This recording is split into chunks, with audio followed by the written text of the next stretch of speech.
आणि ऑक्टोबरमध्ये माझ्या मिस्टरांनी तुमच्याकडे आलेली. ते मी नाला सुकायला राहते तर रूम विकण्यासाठी ते आता म्हणजे रूम विकण्याचं काम 90% तरी झालंय.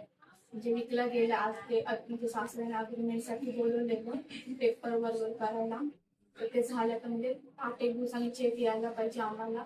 तर ते आता आम्हाला जोगेश्वरी या साईडला रूम बघायचं दुसरं स्वतःच. मग पहिला हे काम पूर्ण कर. मग तुझ्या हातात पैसे येऊन मग पुढचं आता म्हणजे बघ बेटा, चेक आला आता येईल 8 एक दिवसांनी. येऊन दे, पैसा हातात येऊन दे, मग पुढचं काम कर. ठीक आहे, घाई घाई करू नको. मिळेल तुला, होणार, सर्व व्यवस्थित होईल.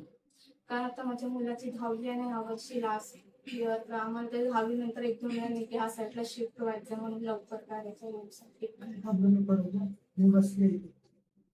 सर्व करून देईन तुला व्यवस्थित, काही करू नकोस. म्हणजे रूम बघितले भरपूर, एजंटनी पण भरपूर दाखवले, पण हे 2.5-3 वर्षापासून हेच चालू आहे की जे आवडतं ना त्याच्यामध्ये काय नाही काय फोल्ड निघतो, एकतर पेपर वर्क नाही तर ओनर समोर येत नाही, आणि जे नाही आवडत त्याच्यामध्ये काहीच नसतं. आणि जे माझं बजेट ते कधी कधी ओव्हर बजेट मध्ये दाखवतात असं त्यांना समोर सांगितलं. म्हणूनच बोलतोय, मग मी बोलल्याप्रमाणे चालल्यावर झालं ना पाहिजे. हा हा, तुम्ही सांगा ते सर्व केलं उपाय.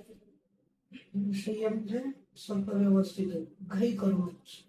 पहिला हातात येऊन दे रक्कम, मग मी तुला मिळवून देईन. ठीक आहे. आणि आता मुलाचं 10वीचं वर्ष आहे तर तू काय सिरियसली काय अभ्यास करतच नाही, टंगळ मंगळ कोणी अभ्यास चालू असतो. 10वीचं वर्ष म्हणजे परीक्षा आता एक चालू आहे. पेपर झालं त्याचं मराठीचं, आता सेकंड आहे. आता काय डोक्याला ताप घेते की परीक्षा अभ्यास म्हणजे त्याला करून. जायचं उद्या दिवस त्या पाठीमध्ये अभ्यास कर, मी पण त्याच्या बरोबर बसते त्याचा अभ्यास घ्यायला.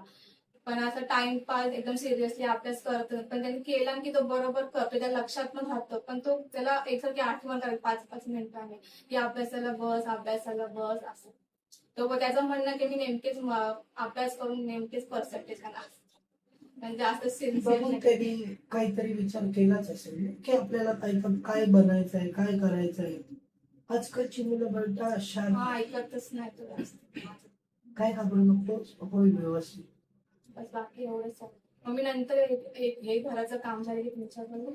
ठीक आहे. मम्मी पाणीची